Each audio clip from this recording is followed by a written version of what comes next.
दोस्तों, प्राचीन काल से ही यानी जब से मानव सभ्यता की शुरुआत हुई है तब से सन को एक गॉड, एनर्जी और जीवन देने वाला सोर्स के रूप में पूजा जाता रहा है और आज भी कई धर्मों में पूजा जाता है। और कहते हैं कि सुबह का उगता हुआ लाल सूरज जब धरती पर अपनी रोशनी बिखेरता है तो जो दृश्य बनता है वह किसी भी अन्य दृश्य की तुलना में अधिक आकर्षक होता है। और यही दृश्य हम इंसानों को क्यूरियोसिटी से भर देता है कि आखिर यह विशाल आग का गोला कैसे बना, क्या यह हमेशा से यहाँ मौजूद है या फिर इसे किसी सुपरनेचुरल पावर ने बनाया, इत्यादि। तो बने रहिए मेरे साथ और आइए जानते हैं आज के एपिसोड में कि आखिर हमारे सूर्य का निर्माण कैसे हुआ, यानी how was the sun formed. दोस्तों, हमारे मिल्की वे गैलेक्सी में लगभग 100 बिलियन से भी ज्यादा स्टार्स मौजूद है। उन्हीं का एक साधारण रूप है हमारा सन। सूर्य एक बहुत विशाल आग का गोला है जो कई बिलियन सालों से लगातार जल रहा है। सन के बिना हमारे सोलर सिस्टम यानी सौर मंडल की कल्पना करना भी मुश्किल है।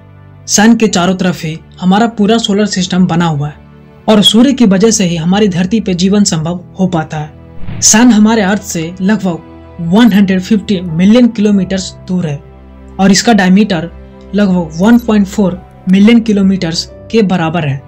सन हमारे पूरे सोलर सिस्टम का 99.86% मास कंटेन करता है। अगर मैं आपको एक रफ आइडिया दूं तो सन इतना बड़ा है कि हमारी धरती जैसी 1.3 मिलियन प्लैनेट्स सन के अंदर समा सकते हैं। दोस्तों, पहले कि मैं आपको ये बताऊं कि सन का फॉर्मेशन कैसे हुआ, चलिए इससे पहले थ्योरी ऑफ स्टेलर इवोल्यूशन की मदद से ये जान लेते हैं कि आखिर सन जैसे किसी भी स्टार्स के अंदर क्या होता है। स्टार्स जो होते हैं वो मोस्टली हीलियम और हाइड्रोजन जैसे गैसेस से बने होते हैं और एक स्टार की लाइफ उसके ग्रेविटेशनल फोर्स और न्यूक्लियर फ्यूजन से जनरेट हुई थर्मल प्रेशर की कांस्टेंट स्ट्रगल से भरा होता है।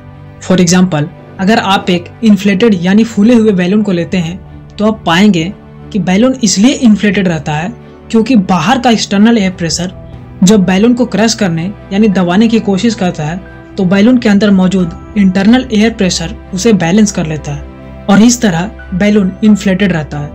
बिल्कुल इसी तरह स्टार्स भी जब अपने ही ग्रेविटेशनल फोर्स की वजह से क्रश होने की कोशिश करता है तो कोर में हो रहे न्यूक्लियर फ्यूजन से जनरेट हुई थर्मल प्रेशर उस ग्रेविटेशनल फोर्स को बैलेंस कर लेता है और एक स्टेबल पोजीशन में रहता है।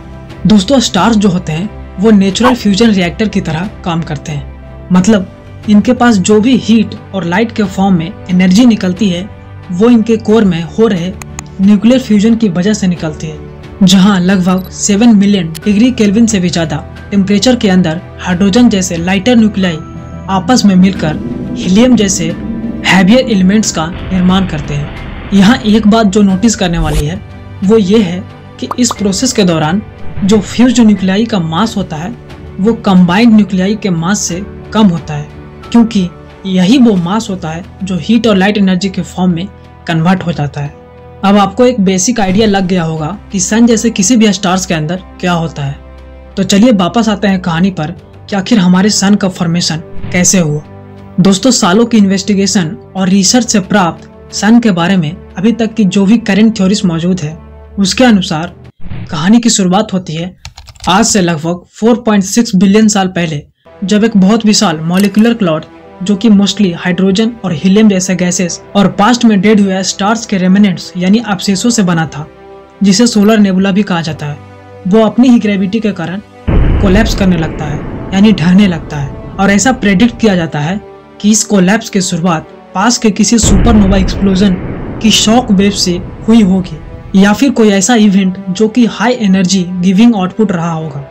तो जैसे ही हैवी एलिमेंट्स और गैसों से भरा यह विशाल मॉलिक्यूलर क्लाउड के कुछ रीजन्स कोलैप्स होना शुरू होता है तो कंजर्वेशन ऑफ एंगुलर मोमेंटम के कारण यह रोटेट करने लगता है और इसका ज्यादातर मास सेंटर में एक स्फीयर के रूप में जमा होने लगता है और रेस्ट मास एक डिस्क के रूप में घूमने लगता है, जो कि बाद में यही प्लैनेट्स और सोलर सिस्टम बॉडीज का निर्माण करते हैं।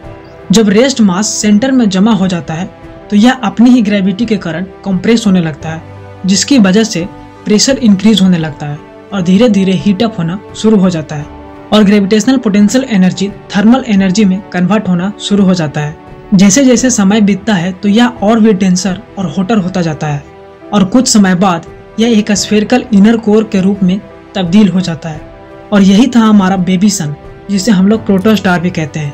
हालांकि अभी यह उतना गर्म नहीं था कि कोर में मौजूद हाइड्रोजन गैस फ्यूजन प्रोसेस को शुरू कर दे, लेकिन जैसे जैसे पास के सराउंडिंग डिस्क से ज़्यादा मैटर जमा होता गया, वैसे वैसे ग्रेविटी और प्रेशर के कारण कोर के अंदर बहुत अधिक मात्रा में टेम्परेचर बढ़ता गया।